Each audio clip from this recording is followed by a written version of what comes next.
सिपाही ने पहले शादी का झांसा देकर लड़की का यौन शोषण किया।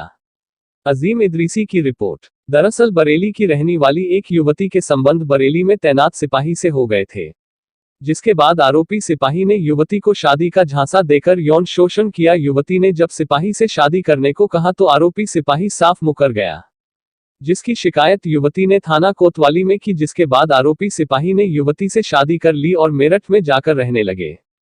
कुछ समय बाद युवती के ससुराल में उसके सास व देवर ने दहेज की मांग शुरू कर दी और आए दिन उसके साथ मारपीट करने लगे थे, जिसकी शिकायत जब पीड़ित युवती ने आरोपी सिपाही से की तो आरोपी सिपाही ने उसे बुरी तरह से मारा पीटा, जिससे कि युवती को काफी चोट आ गई थी।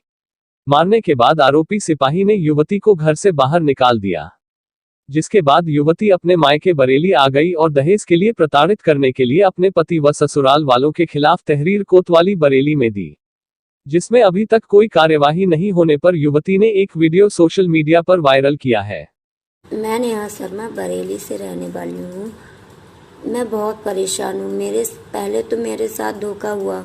मुझे शादी का झांसा देकर विशाल शर्मा ने मुझसे शादी का झांसा देकर मेरा शारीरिक यूज किया था। उसके बाद में जिसकी कंप्लेंट मैंने बरेली कोतवाली में की थी, तब उन्होंने अपनी गलती को मानते हुए मुझसे शादी कर ली। राधा आर्य समाज सेवा समिति बरेली से मुझसे शादी की। उसके बाद वो मुझे किराए के मकान पर रखने लगे थे और तब से वो मुझे किराए के मकान पर रखते थे। मुझे रोज मारते पीटते थे, मुझे मेंटली और फिजिकली टॉर्चर करते थे। मेरे साथ बहुत शोषण किया उन्होंने।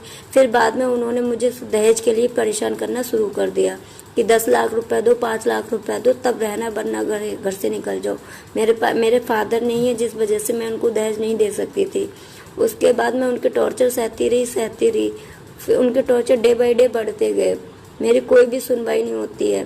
मैं कितनी बार बरेली कोतवाली गई, एडीजी ऑफिस गई, एसएसपी ऑफिस गई, वहाँ पे मेरी कोई भी सुनवाई नहीं होती। मैंने पोर्टल साइट पे एफआईआर की, वहाँ पे भी फेक रिपोर्ट लगा दी जाती है कि ऐसा कोई मैटर नहीं है। मेरी एफआईआर भी हो चुकी है, उसमें अभी तक एफआईआर को इतना टाइम हो गया है, 6-7 महीने होने वाले हैं, अभी तक चार्जशीट नहीं लगाई जा रही है।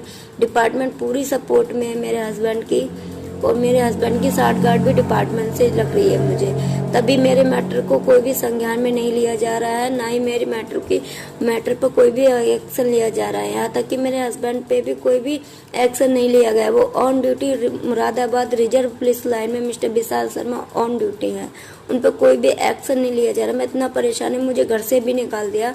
मैं कहाँ जाऊँ? मैं इतना परेशान हूँ कि कोई भी मेरी हेल्प नहीं हो पा रही। प्लीज़ आप लोगों से हाथ जोड़ के विनती है मेरी कि मेरी हेल्प कीजिए, जिससे मुझे इंसाफ मिल सके। मैं अकेली लड़ रही हूँ इंसाफ के लिए। अगर मुझे इंसाफ नहीं मिला तो मैं मर जाऊँगी, और इसकी जिम्मेदारी पुलिस डिपार्टमेंट की होगी, क्योंकि उन्होंने कोई भी एक्शन मेरे हस्बैंड के खिलाफ नहीं लिया है। मैं इतना परेशान हो चुकी हूँ, कहाँ जाऊँगी मैं? प्लीज़ आप लोगों से मेरी रिक्वेस्ट है कि आप लोग मेरी हेल्प कीजिए।